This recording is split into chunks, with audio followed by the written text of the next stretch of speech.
When you look up at the night sky, you are programmed to feel a sense of overwhelming peace. You are told that the glowing dots scattered across the infinite black canvas are just lifeless, burning spheres of gas, perfectly governed by the predictable, unbreakable laws of physical gravity. But what if the sky is not a peaceful vacuum? What if the solar system is not an empty, dead expanse of floating rocks? What if you are actively being shielded from an interstellar war, or worse, a cosmic arrival?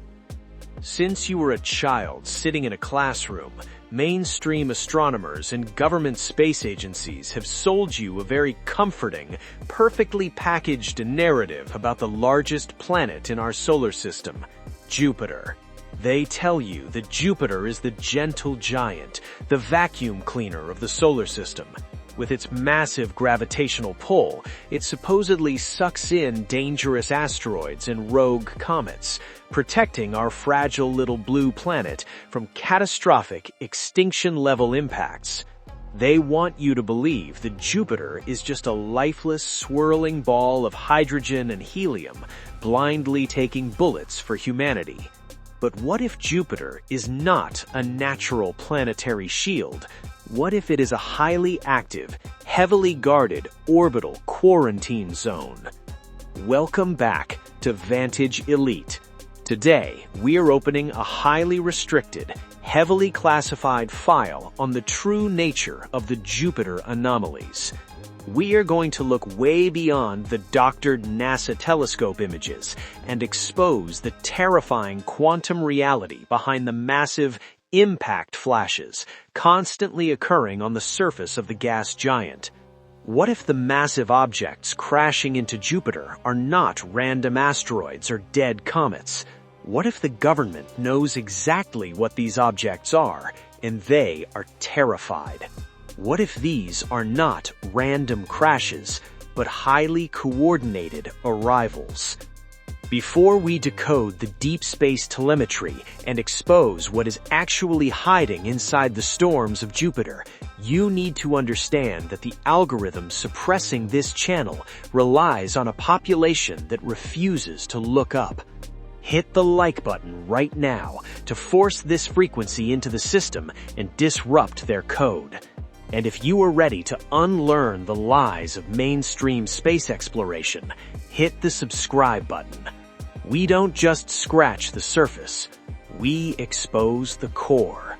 Now, let us look at the code. Act 1. The Shoemaker-Levy Cover-Up. To understand the terrifying truth about the Jupiter incident, we first have to deconstruct the greatest astronomical cover-up in modern human history. In July 1994, the entire world was captivated by the spectacular impact of comet Shoemaker-Levy 9. Mainstream media broadcasted the event globally. Astronomers claimed that a massive comet was torn apart by Jupiter's gravity and smashed into its atmosphere, creating fireballs larger than the entire planet Earth. The scientific community celebrated. They told the public, "Look at our protector. Look at how Jupiter takes the hits so we don't have to." But behind closed doors, in the classified briefing rooms of intelligence agencies, there was absolute primal panic. Because the deep space telemetry data did not match the physical behavior of a naturally occurring comet. When a dead piece of rock or ice travels through the vacuum of space, it follows a strict, predictable mathematical trajectory. It accelerates constantly due to the gravitational pull of the massive body it is approaching. But the fragments of Shoemaker-Levy 9 did not behave like dead rocks. Classified raw data, leaked by whistleblower astronomers, indicated that these fragments were actively altering their trajectory. They were changing course. And even more terrifying, milliseconds before entering the outer atmosphere of Jupiter, they didn't just burn up naturally. They emitted a massive, highly structured electromagnetic pulse, a localized energy signature that looked exactly like a massive deceleration burn.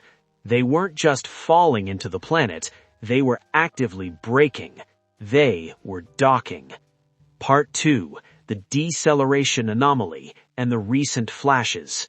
Act 2. The Deceleration Anomaly and Recent Flashes. The 1994 incident was not a one-time random cosmic event. Over the last decade, amateur astronomers have captured multiple massive, blinding flashes of light on the surface of Jupiter. In 2019, 2021, and again in 2023, independent telescopes recorded intense, split-second explosions on the gas giant. Every single time this happens, the official space agencies immediately release the exact same tired, recycled press release. It was just another asteroid. They expect you to accept this without applying any independent critical thinking. But let us apply basic physics. For an asteroid to create an explosion that is brightly visible from Earth, a distance of over 400 million miles, the object would have to be catastrophically massive and traveling at speeds that would physically shatter it before it ever hit the lower atmosphere. Yet the energy signatures recorded during these recent flashes do not match kinetic impacts. They match thermal fusion detonations. When a physical rock hits a gas atmosphere, it creates a specific, messy scattering of light and heat. But the Jupiter flashes are mathematically perfect. They are instantaneous, hyper-focused bursts of pure, concentrated energy. It is the exact visual signature of a massive superluminal engine shutting down after a faster-than-light jump across the cosmic void. The objects are not crashing into Jupiter. They are using the massive magnetic field and the dense blinding storms of the gas giant to mask their entry into our solar system. Jupiter is not a planetary vacuum. It is a cosmic landing pad, a hiding place. Act 3. The Juno Whispers and the Magnetic Grid. If you need physical, undeniable proof that Jupiter is hosting something highly unnatural, you do not need to look any further than NASA's very own Juno spacecraft. Launched to orbit and study the gas giant, Juno has been sending back deeply unsettling data that the agencies actively try to ignore or downplay. Juno is equipped with highly sensitive instruments designed to record the electromagnetic and radio wave emissions of the planet. When scientists first converted these radio emissions into audio files, they expected to hear the random, chaotic static of a massive magnetic storm. Instead, they heard structure. If you listen to the unedited raw audio recordings from the Juno probe, you do not hear random solar wind. You hear rhythmic, repetitive, highly complex digital tones. You hear shifting frequencies that sound exactly like an encrypted underwater sonar ping. It sounds like massive, heavily shielded machinery operating deep beneath the clouds. Mainstream science dismisses this as plasma wave interactions. They invent complex, confusing terminology to make you feel stupid, to make you stop asking questions. But the audio data analysts who work in military submarine warfare listen to those exact same Jupiter recordings. Their conclusion was chilling. The sounds emanating from Jupiter are not natural weather patterns. They are industrial. They are communication arrays. Jupiter possesses the largest, most powerful magnetic field in the solar system.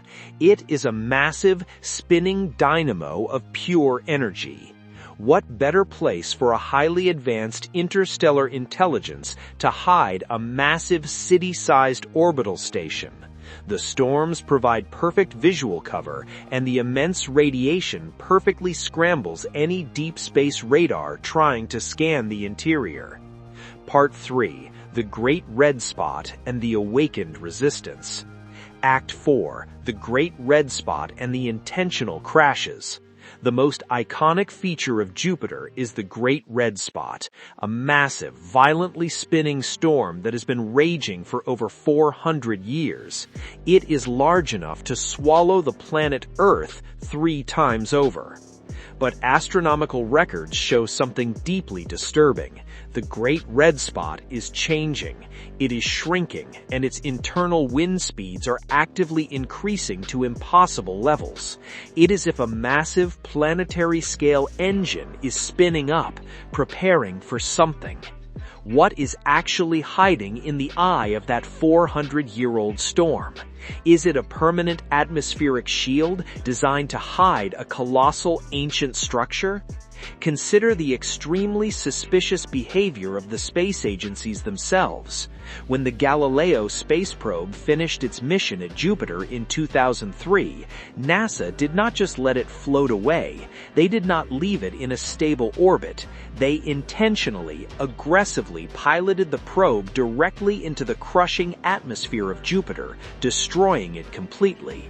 They did the exact same thing with the Cassini probe at Saturn in 2017. The official public excuse for deliberately destroying billion-dollar spacecraft? They claimed they didn't want the dead probes to accidentally crash into the moons Europa or Enceladus and contaminate them with Earth bacteria. That is a blatant, ridiculous lie. You do not destroy your most advanced observational hardware over a theoretical bacterial contamination. You destroy a deep space probe when it has photographed something it was absolutely not supposed to see. You vaporize the hardware so the raw, unedited data can never be intercepted, hacked, or leaked by independent researchers. Galileo and Cassini saw the structures, they recorded the arrivals, and the shadow elites initiated the self-destruct sequence to keep the simulation intact and the human population completely ignorant. The telemetry is confirmed, the shields are failing, the matrix is running out of time. Stay awake, stay sovereign, stay elite.